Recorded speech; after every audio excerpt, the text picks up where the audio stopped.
গত বছর আমরা যেই পরিমাণে অবৈধ ইটভাটা ভেঙেছি বাংলাদেশের ইতিহাসে সেটা কখনো হয়নি।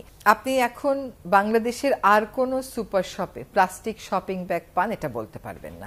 আমরা প্রথম ট্যুরিজম নিয়ন্ত্রণ করতে পেরেছি। এই নিয়ন্ত্রণের ফলে সেন্ট মার্টিনের প্রকৃতি পরিবেশ ফেরত আসতেছে। এই পর্যন্ত বিভিন্ন উন্নয়ন প্রকল্পে দিয়ে দেওয়া 11,000 একর বনভূমি আমরা আবার বন অধিদপ্তরে ফেরত আনতে সক্ষম হয়েছি। বায়ু দূষণে আমি দায়িত্ব নেওয়ার পরপরই ন্যাশনাল এয়ার কোয়ালিটি ম্যানেজমেন্ট প্ল্যানটা চূড়ান্ত করে অনুমোদন দিয়ে দেওয়া হয়েছে। আমরা এই বছরের প্রাধিকার হিসাবে উন্মুক্ত স্থানে বর্জ্য পোড়ানোটাকে নিয়েছি। আমরা এই অক্টোবর মাস থেকে ঢাকার বিভিন্ন জায়গায় রাতে রাতে আমাদের এনফোর্সমেন্ট টিম কাজ করবে। দীর্ঘদিন যাবৎ টিএমএসএস বলে একটি সংস্থার দখলে ছিল আমাদের করতোয়া নদী, কোনোভাবেই সেই দখল মুক্ত করা যাচ্ছিল না। আমরা সেই দখল মুক্ত করেছি। সামাজিক যোগাযোগ মাধ্যমে সকল সমালোচনায় মোটেও বিচলিত হই না। আমি জানি আমি কি করছি, আমি তো 30 বছর যাবত এই কাজই করে আসতেছি। প্রত্যাশা পূরণের কথা যদি বলেন আর পরিবর্তনের কথা যদি বলেন, আমি বলবো কাজটা আমরা শুরু করতে পেরেছি। কাজটা আমার মন্ত্রণালয় যে দুটোর দায়িত্বে আমি আছি, আমি কাজগুলো শুরু করতে পেরেছি। প্রত্যাশা পূরণ, পরিবর্তন আনা, এগুলো তো আসলে 1 বছরের ব্যাপার না, এগুলো 1.5 বছরেরও ব্যাপার না, এগুলো সময় সাপেক্ষ ব্যাপার। কিন্তু দীর্ঘদিন যাবৎ জমে থাকা কিছু ইস্যু যেগুলোতে কার্যকরী পদক্ষেপ নেওয়া হচ্ছিল না, আমরা সেই পদক্ষেপগুলো নিয়েছি এবং সেই পদক্ষেপগুলোকে আমরা দৃশ্যমান করছি ধীরে ধীরে। ফলে আমি বলবো যে we have a long way to go, কিন্তু ভালো খবরটা হচ্ছে যে কাজটা আমরা শুরু করেছি।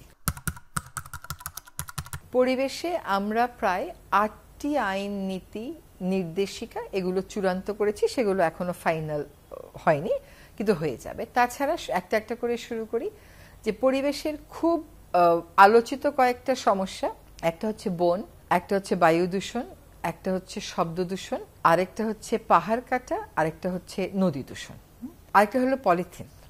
প্রতিদিনই আমরা যখন উপদেষ্টা ছিলাম না পত্রিকায় দেখতাম যে নিষিদ্ধ হলেও বাজার সয়লাভ পলিথিনে। আরেকটা হচ্ছে বন উজাড় হয়ে যাওয়া। এই প্রতিটা ক্ষেত্রেই আমরা কাজ শুরু করেছি। কিছু কিছু ক্ষেত্রে আমাদের কাজ ইতিবাচক পরিবর্তনের দিকে যাচ্ছে, কিছু কিছু ক্ষেত্রে আমাদের কাজ ওভাবে কার্যকরী হয়নি। যেমন কার্যকরী হয়নি শব্দ দূষণের ক্ষেত্রে। সেখানে ব্যাপক মাত্রায় আরো অনেক অ্যাক্টরকে সাথে নিয়ে কাজ করতে হবে এবং দীর্ঘদিনের হর্ন বাজানোর অভ্যাস তো আপনার 1 বছরে যাবে না, আপনার প্রতিনিয়ত প্রয়োগের মাধ্যমে একটা অভ্যাসে আনতে হবে। সেখানে আমরা আইন পরিবর্তন করে পুলিশকে ক্ষমতায়ন করার চেষ্টা করছি, যাতে পুলিশ এই কাজটা অন্য ট্রাফিক ম্যানেজমেন্টের মতন করে। প্লাস্টিকে আসেন, আপনি এখন বাংলাদেশের আর কোনো সুপার শপে প্লাস্টিক শপিং ব্যাগ পান এটা বলতে পারবেন না। তার মানে সুপার শপগুলোতে প্লাস্টিক শপিং ব্যাগ, পলিথিনের শপিং ব্যাগ একেবারেই বন্ধ হয়ে গেছে।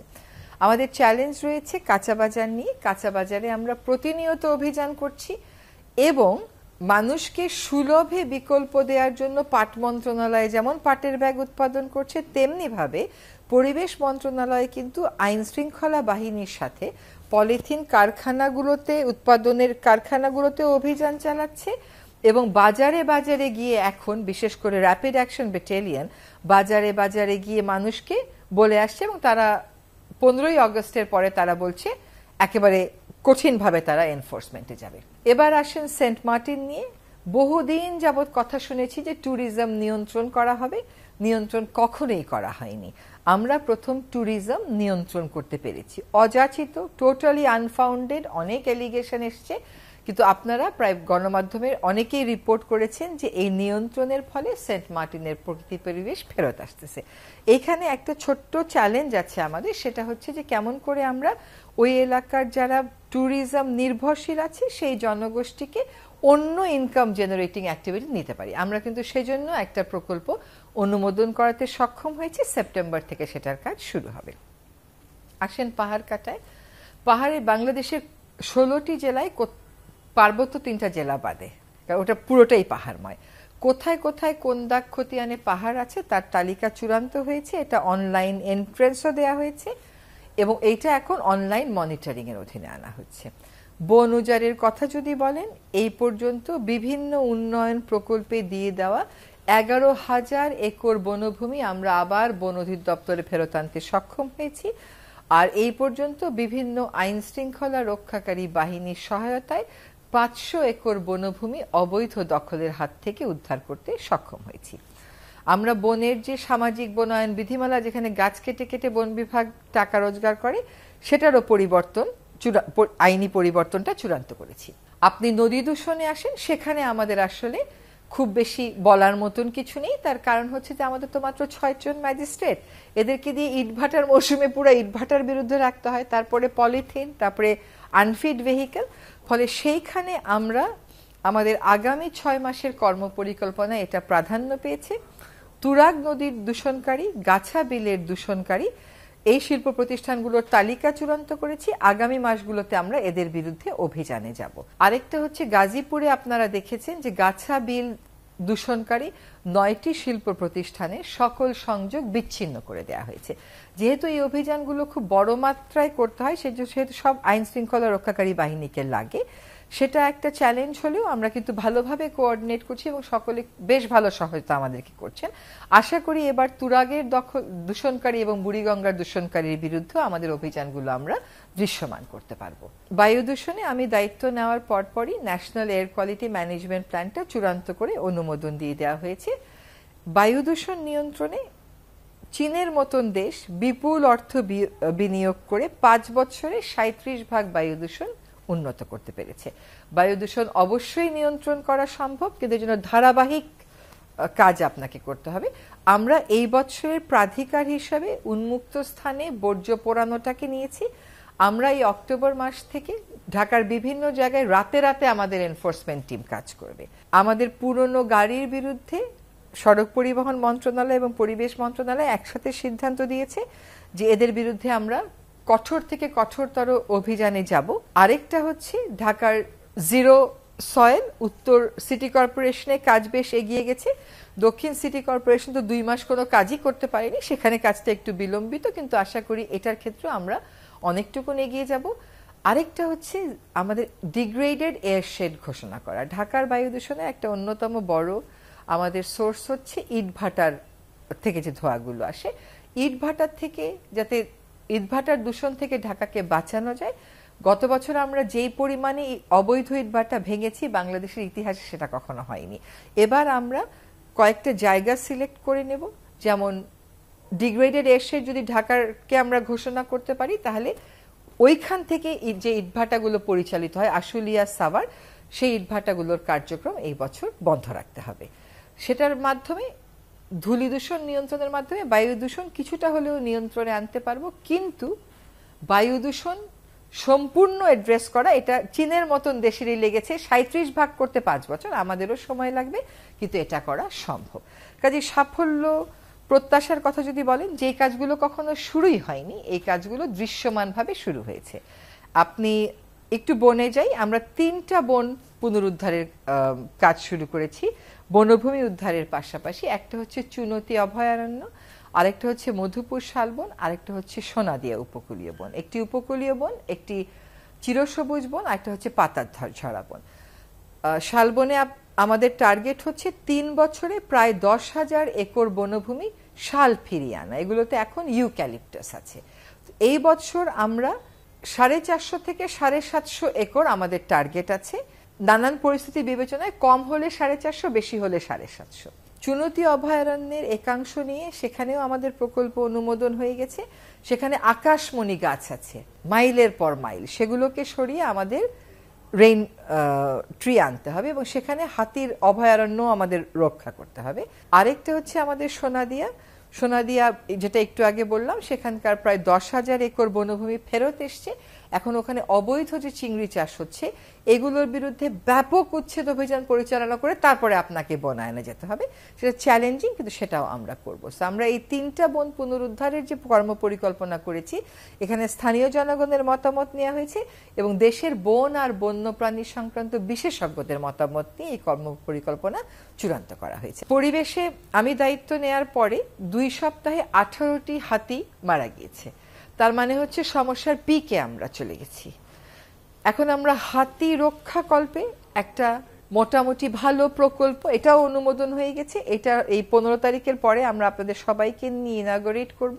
ওই প্রকল্পের অধীনে আমরা পর্যাপ্ত সংখ্যক এলিফ্যান্ট রেসপন্স টিম অলরেডি কাজ করছে, বাট তাদেরকে প্রাতিষ্ঠানিকী করার সুযোগ পাবো। হাতিতে একটু চিপ দিয়ে তাকে তার মুভমেন্ট মনিটর করার সুযোগ পাবো। আমরা হাতির একটা অরফানেজ সিলেটে করব, যেখানে ক্যাপটিভ হাতিগুলো যেগুলো আছে, আপনারা জানেন যে যেখানে যেখানে আমরা খবর পেয়েছি সার্কাসে হাতি, রাস্তায় চাঁদাবাজির হাতি, যেখানে আমরা খবর পেয়েছি আমরা সেখান থেকে নিয়ে এসে গাজীপুরের সাফারি পার্কে রেখেছি। তাদের সবাইকে আমরা লাঠিটিলা বা অন্য একটা বনে একটা এলিফ্যান্ট অরফানেজ করব। এই কাজটাও আমাদের সময় শুরু হয়ে যাবে। এবং কিছু প্রকৃতি বিধ্বংসী কাজ, যেমন ধরেন আপনার লাঠি টিলাটাকে একটা সাফারি পার্ক ঘোষণা করে ট্যুরিজম প্রমোট করা, সেটাও কিন্তু আসলে আমরা নিয়ন্ত্রণ করছি। ওই প্রকল্পই আমরা বাদ দিয়ে দিচ্ছি, ওখানে বরং এখন আমরা হাতির অভয়ারণ্য করবার চেষ্টা করছি। বিভিন্ন বনাঞ্চলে পিকনিক হয়, লাউড স্পিকার ব্যবহার করা হয়, গাড়ি পার্কিং হয়, সেটা আমরা সম্পূর্ণ নিষিদ্ধ করেছি। এবং আপনারা জেনে খুশি হবেন যে দেশের ইতিহাসে এই প্রথম গাছ কাটার অপরাধে একজন জেলে গেছে। দেশের এই ইতিহাসে এই প্রথম বন্যপ্রাণী মেছো বিড়াল মেরে মানুষ জেলে গেছে। মানে আইনি প্রক্রিয়াটা শুরু হয়েছে। এর মধ্যেই যখন আমাদের গাজীপুর সাফারি পার্ক থেকে লেমুর চুরি হয়ে গেল, আমরা কিন্তু চুরি হয়ে যাওয়া একটা লেমুর ফেরাতে সক্ষম হয়েছি এবং সেই আইনি প্রক্রিয়া চলমান আছে। পানি সম্পদ মন্ত্রণালয়ে আমি দায়িত্ব নেওয়ার পরপরই দেশের সকল নদ নদী দখল দূষণমুক্ত হয়ে যাবে, এরকম একটা প্রত্যাশা অনেকের মধ্যে ছিল। আমার নিজেরও একটা স্বপ্ন হচ্ছে প্রত্যেকটা জেলায় অন্তত একটা করে নদী যদি আমরা 5 বছরে দখল দূষণ মুক্ত করতে পারতাম, দৃষ্টান্ত সৃষ্টি হতো। আমি কিন্তু কখনো বলিনি যে 1 বছরে 64 নদী দখল দূষণ মুক্ত করব, এটা সময় সাপেক্ষ। কিন্তু আমরা যেটা করেছি, দেশের সকল জেলা প্রশাসকের কাছ থেকে একটি করে নদী দখল দূষণ মুক্ত করার কর্মপরিকল্পনা এনেছি। সেই কর্মপরিকল্পনাগুলো আমরা চূড়ান্ত করছি, কিন্তু এর মধ্যে প্রাধিকার ভিত্তিতে 13টি কর্মপরিকল্পনা আমরা চূড়ান্ত করে ফেলেছি। তার মধ্যে দেশের সবচাইতে দূষিত 3টা নদী লবণদহ, সুতাং এবং হারিধোয়া, এগুলোর প্রথম পর্যায়ের প্রকল্প অনুমোদিত হয়ে গেছে। এই বর্ষার পরপর কাজও শুরু হয়ে যাবে। আরেকটা হচ্ছে শ্যামা সুন্দরী নদী রংপুরে, যেটাকে এখন এটা খালে পরিণত হয়েছে। আরেকটা হচ্ছে গাজীপুরের গাছাবিল। এই গাছা খালটাকে এমন দূষণ করেছে যেটা পাশ দিয়ে আপনি যেতে পারবেন না। গত সপ্তাহে গাছাবিল দূষণকারী 9টা শিল্প প্রতিষ্ঠানে সকল সংযোগ বিচ্ছিন্ন করে দেওয়া হয়েছে। সো এই 5টার পরিকল্পনা চূড়ান্ত, প্রকল্প অনুমোদিত। তুরাগ নদীর 17 কিলোমিটার এবং তুরাগের পাশে থাকা গোরান চটবাড়ির সৌন্দর্য বৃদ্ধির প্রকল্প আমরা চূড়ান্ত করেছি। এখন এটা সরকারি প্রক্রিয়াতে আছে। এখানে আমাদেরকে বিশ্বব্যাংক এবং এশিয়ান ডেভেলপমেন্ট ব্যাংক আর্থিক সহায়তা দিবে, সেই প্রতিশ্রুতিও চূড়ান্ত হয়ে গেছে। বাকি যেগুলো আছে সেগুলোর মধ্যে আপনাদেরকে বলি, আপনাদেরও হয়তো শুনলে ভালো লাগবে। বড়াল নদীতে 2টো কাঠামো ছিল, আটঘরিয়া এবং চারঘাট।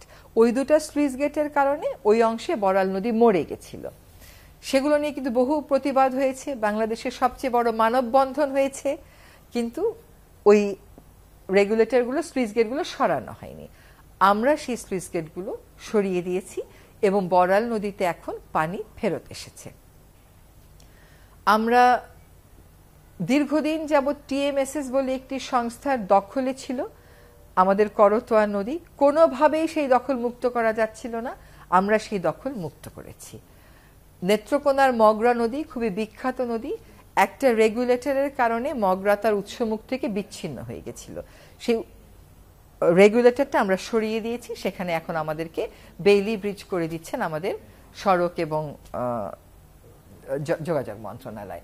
ফলে এই মানুষের দীর্ঘদিনের প্রত্যাশার এই কাজগুলো হয়েছে। এবার আসি তিস্তাতে, এটাও মানুষের দীর্ঘদিনের প্রত্যাশার কাজ। আমরা মহাপরিকল্পনার আলোকে একটা প্রকল্প চূড়ান্ত করেছি। সেই প্রকল্পটা জনগণের সামনে নিয়ে গেছে, জনগণ মতামত দিয়েছে। তার ভিত্তিতে তিস্তা নদীটাকে পুনরুদ্ধার, কারণ তিস্তা আর এরকম নদী নেই এখন। এটা কোনো জায়গায় এরকম ছড়ানো, কোনো জায়গায় সংকীর্ণ, কারণ তলদেশ ভরে গিয়েছে আর পাড় ভেঙে গিয়েছে। ফলে তিস্তা নদীর পাড়ে থাকা মানুষদের জন্য সেচের ব্যবস্থা করা, তাদের বন্যার হাত থেকে এবং নদী ভাঙনের হাত থেকে বাঁচাবার জন্য এই প্রকল্প চূড়ান্ত হয়েছে। আমাদের পক্ষ থেকে এই প্রকল্প চূড়ান্ত করে চীন সরকারকে পাঠিয়ে দেওয়া হচ্ছে, হয়তো আগামী সপ্তাহেই চলে যাবে। আমরা আশা করি 2026 সালের 1 জানুয়ারি আমরা তিস্তা প্রকল্পের কাজটা শুরু করে দিতে পারবো।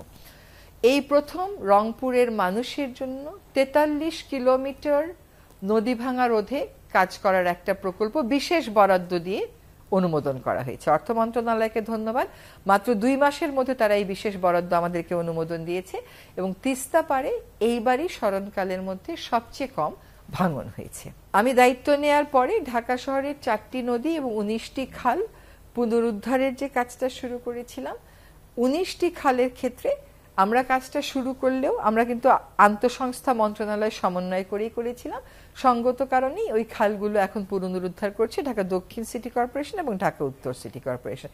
সে কারণে এবার ঢাকায় কোনো জায়গায় জলাবদ্ধতা হলেও ধানমন্ডি ২৭ নম্বরের যে জলাবদ্ধতা এবার কিন্তু সেটা আমরা দেখিনি।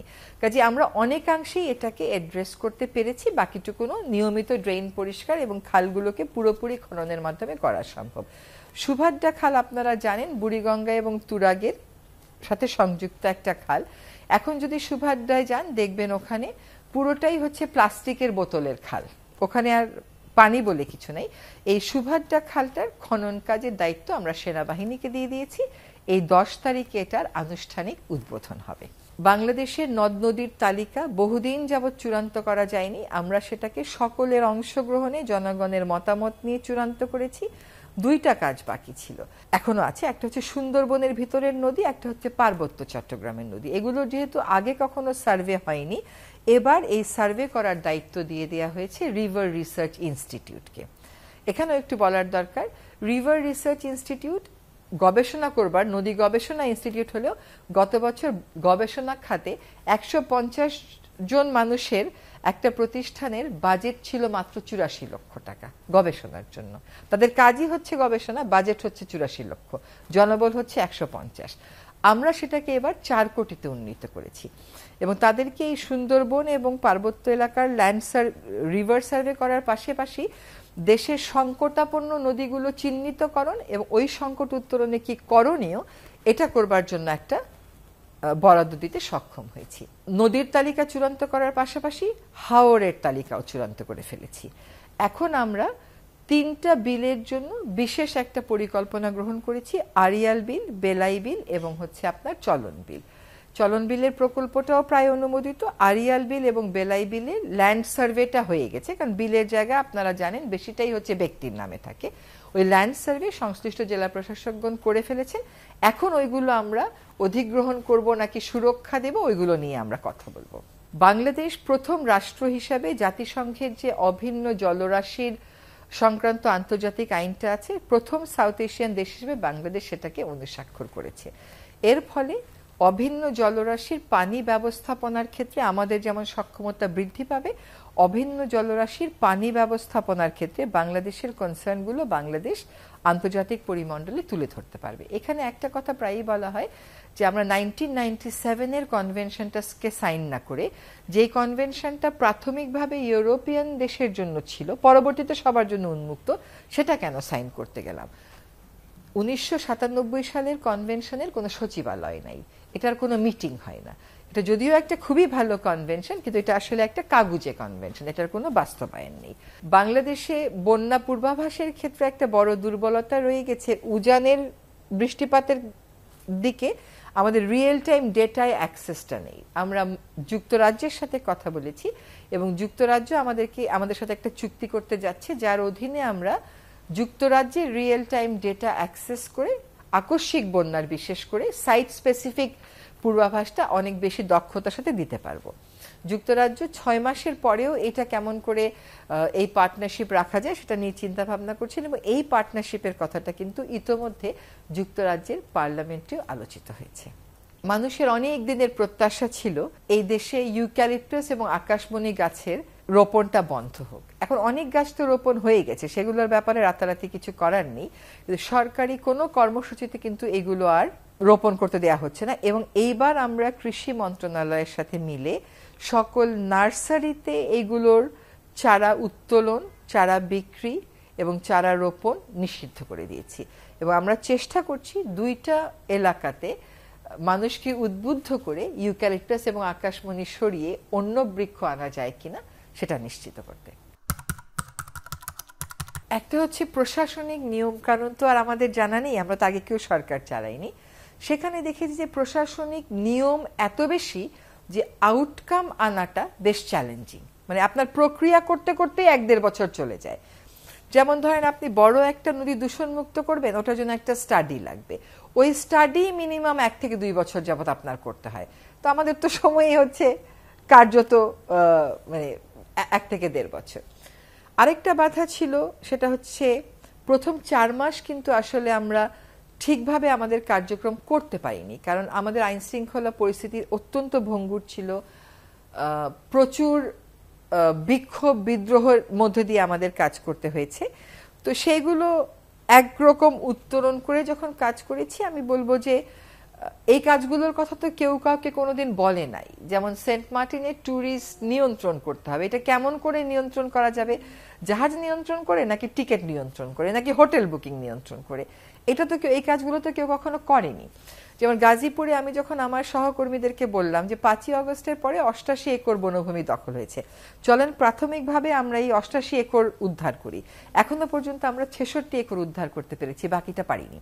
কারণ হচ্ছে কি, এটা বিপুল পরিমাণে আপনার শক্তি নিয়ে নামতে হয়। আপনি দেখেন আমরা জাফলংয়ে যে মানে 17টা যে পাথর কোয়ারি আমরা নিষিদ্ধ করলাম, সেখানে চ্যালেঞ্জও যেমন ছিল, আমাদের সহায়তাও ছিল। খনিজ সম্পদ মন্ত্রণালয়কে যখন আমরা বললাম যে 17টা হচ্ছে সাংঘাতিক নান্দনিক এবং এগুলো হচ্ছে ইকোলজিক্যালি ক্রিটিক্যাল এরিয়া, তারা কিন্তু আমাদের যুক্তি অনুধাবন করে ইজারাযোগ্য কোয়ারি তালিকা থেকে এগুলোকে বাদ দিল। কিন্তু সেখানে যখন আমরা ভিজিট করে দেখে আসলাম, সেখানে তো আক্রমণের মুখে আমাদেরকে পড়তেই হলো। তারপরে প্রায় সকল রাজনৈতিক দলকেই তো আমরা দেখলাম যে তারা পাথর উত্তোলনের পক্ষে বললেন। এখন তাদের সাথে আমরা কথা বলবো, কারণ অর্থনৈতিক যে যুক্তিগুলো সাধারণত প্রথাগতভাবে দাঁড় করানো হয়, তার বিরুদ্ধে যুক্তিগুলো তো তাদের জানা নেই। একটা ছোট উদাহরণ দিই, আপনি যখন ভিয়েতনাম কেন বিখ্যাত ইন্টারনেটে সার্চ করবেন, দেখবেন ভিয়েতনামে দেশ বিদেশ থেকে মানুষ আসে আমাদের জাফলং এর মতো একটা নদী দেখতে। আর সেখানে আমরা আমাদের জাফলং এ ট্যুরিজমকে এমফেসাইজ না করে কিছু মানুষের স্বার্থে শুধু পাথর উত্তোলনের কথা বলি, অথচ দেশের মোট চাহিদার পাথরের মাত্র 6% আসে হচ্ছে জাফলং থেকে, বাকিটা আমরা আমদানি করি। তো জাফলংকে যদি আমরা সুন্দর করে রাখতে পারতাম, এটা ইন্টারন্যাশনালিও হয়তো আমরা ট্যুরিজমটাকে অ্যাট্রাক্ট করতে পারতাম, অনেক বেশি মানুষের নিরাপদ কর্মসংস্থান হতো। এখন সারাদিন পানিতে নেমে নেমে পাথর তুলতে হয়, এটা তো কোনো কর্মসংস্থান না, এটা এমপ্লয়মেন্ট না, এটা এক্সপ্লয়টেশন। ফলে বাধার মধ্যে একটা হচ্ছে, বাধা বলবো না ঠিক, যে প্রশাসনিক অনেক জটিলতা থাকে। আরেকটা হচ্ছে সামগ্রিক আইন শৃঙ্খলা যে পরিস্থিতি ছিল, সেটাকে এড়িয়ে যাওয়ার তো আমাদের কোনো সুযোগ ছিল না। এখন আইন শৃঙ্খলা পরিস্থিতি উন্নতি হচ্ছে, হয়তো আমরাও কাজ কিছুটা জোরদার করতে পারবো। সামনে তো আবার নির্বাচন, সেটা আবার মাথায় রেখে প্ল্যানটা করতে হবে। মানে ফেসবুক আমি সারাক্ষণ যে দেখি তা না, কিন্তু ফেসবুক পড়ে কিন্তু আমি অনেক কিছু জানতেও পারি। তো এখন হয়েছে কি, একটা গণ অভ্যুত্থানের পরের যখন একটা সরকার আসে, ওই যে সরকার উৎখাত হলো, যে সরকার পালিয়ে গেল, তার একটা সমর্থক গোষ্ঠী আছে, তারপরে নানান রাজনৈতিক সমীকরণ আছে। এগুলোর মধ্যে এই ধরনের আপনি কনস্ট্রাকটিভ সমালোচনা কোনটা, যদি বলা হয় যে আপনি তো পলিথিনের বিকল্প দেননি, এই সমালোচনায় তো আপনাকে এটা গ্রহণ করতে হবে এবং এটা আপনাকে চিন্তা করতে হবে, এটার একটা সমাধানে আসতে হবে। কিন্তু পলিথিন না পাই কিন্তু আপনার চিন্তা করে কোনো লাভ নেই। যেখানে আপনার বুড়িগঙ্গা নদীর নিচে 5 থেকে 7 ফিট আপনার হচ্ছে পলিথিন, সেখানে এইটা শুনলে তো আমার হবে না, আমাকে আমার যে কাজটা সেটা করতেই হবে। আমি সামাজিক যোগাযোগ মাধ্যমে সকল সমালোচনায় মোটেও বিচলিত হই না। আমি জানি আমি কি করছি, আমি তো 30 বছর যাবত এই কাজই করে আসতেছি। মাঝে মাঝে একটু ইন্টারেস্টিং লাগে, যেমন ধরেন আমরা যখন পলিথিন উৎপাদনের বিরুদ্ধে অভিযান করলাম, তখন একটা শীর্ষস্থানীয় পত্রিকা বলতে চাচ্ছিল যে উৎপাদন বন্ধের মাধ্যমে আপনারা শ্রমিকদের স্বার্থের ব্যাঘাত ঘটাচ্ছেন। তখন আমি তাকে তার পত্রিকাই বের করে দেখালাম যে আপনার পত্রিকাতে এডিটোরিয়াল পর্যন্ত হয়েছে উৎপাদনের জায়গা বন্ধ করতে হবে। তো এরকম তো বৈসাদৃশ্য আছে। কথা হচ্ছে যে আপনি দেখবেন যে কয়টা আপনার লাইক চিহ্ন আসে, কয়টা আপনার ভিন্ন কিছু আসে। আমি এখনো পর্যন্ত দেখেছি যে লাইক চিহ্নই বেশি আসে। ফলে আমি মনে করি না এগুলা নিয়ে ডিমোরালাইজ হওয়ার কিছু আছে। ফেসবুকে কিছু যথাযথ সমালোচনা আসে, আমি সেগুলোকে গোনায় ধরি এবং সেগুলো নিয়ে কাজ করি। সমাজে যখন পলিথিন ব্যাগ ছিল না, বেশি দিন আগের কথা না, 25 বছর আগের কথা, তখন মানুষ বাজার করেনি। তখন কি হয়েছে, আপনার বাসায় এখনো একটা পাটের ব্যাগ আছে। ব্যাপারটা হচ্ছে আপনাকে অভ্যাস করতে হবে বাসা থেকে ব্যাগ নিয়ে যাওয়ার। আপনাকে অভ্যাস করতে হবে যে ব্যাগে একটু রক্ত লাগলে ওই নিয়ে অস্থির না হয়ে বাসায় এসে ওটাকে ধুয়ে দেওয়ার। আপনি সেটা চিন্তা না করে আমাকে সরকার কেন বিকল্প দিল না এটা চিন্তা করলে তো হবে না। এটা বিকল্পের কথা বলা হয়, বিকল্প সমাজেই আছে। তবে এখন একটা হচ্ছে কি যে আমরা বিকল্প আনার সাথে সাথে দেখা গেল পাটের বেইলের দাম হঠাৎ করে বেড়ে গেল, সেজন্য আমরা এখন সাশ্রয়ী মূল্যে পাটের ব্যাগ দেওয়ার চিন্তা করছি। এতে কিন্তু আমার পাট শিল্প অনেকটা এগোবে। স্থানীয় মানুষের জন্য আমরা একটা বিস্তারিত কর্মপরিকল্পনা নিয়েছি এবং সেখানে কিন্তু স্থানীয় চেয়ারম্যান যারা ছিলেন তারাও তাদের মতামত দিয়েছে। আপনি 8,500 বাসিন্দার একটা দ্বীপে যদি প্রতিদিন 10,000 করে ট্যুরিস্ট নিয়ে যান, তারা তো অতি অবশ্যই বিরক্ত হবে। বিরক্ত না হওয়ার তো কোনো কারণ নেই, এবং তারা আমাদের কাছে তাদের সেই বিরক্তির কথা প্রকাশ করেছে। তাদেরও তো একটা অভ্যস্ততা হয়ে গেছে। সেই অভ্যস্ততার বিপরীতে আমরা তাদেরকে কি ধরনের কৃষি পণ্য উৎপাদন করলে বাজারজাত করে তারা ওই অর্থটা পাবে, কিভাবে মাছ ধরলে তারা ওইটাকে বিক্রি করতে পারবে, ফিশ কি প্রসেসিং হবে কিনা, ওইখানে মাশরুম চাষ হবে কিনা, এগুলো কিন্তু তাদের সাথে কথা বলে বিকল্প কর্মসংস্থান একটা পরিকল্পনা করা হয়েছে এবং ওই পরিকল্পনা অনুযায়ী একটা প্রকল্প অনুমোদিত হয়েছে। এখন আমরা সেপ্টেম্বর থেকে এই কাজটা শুরু করব। কংক্রিট ব্লকটা আসলে প্রসারটা যে মাত্রায় ঘটা দরকার সে মাত্রায় ঘটছে না সরকারি প্রতিষ্ঠানগুলো এগুলো কম নেয়ার কারণে। এখন কিন্তু সরকারি প্রতিষ্ঠানগুলো তাদের শিডিউলে এটা ঢুকিয়ে দিয়েছে, হলো ব্লক বিষয়টা অন্তর্ভুক্ত করে নিয়েছে। যেহেতু হলো ব্লকটা অন্তর্ভুক্ত করেছে এবং আমরা কোনো জায়গাকে ডিগ্রেডেড এয়ারশেড ঘোষণা করব, আমি আশা করি এই সুযোগে কিন্তু হলো ব্লকের একটা প্রসার ঘটবে।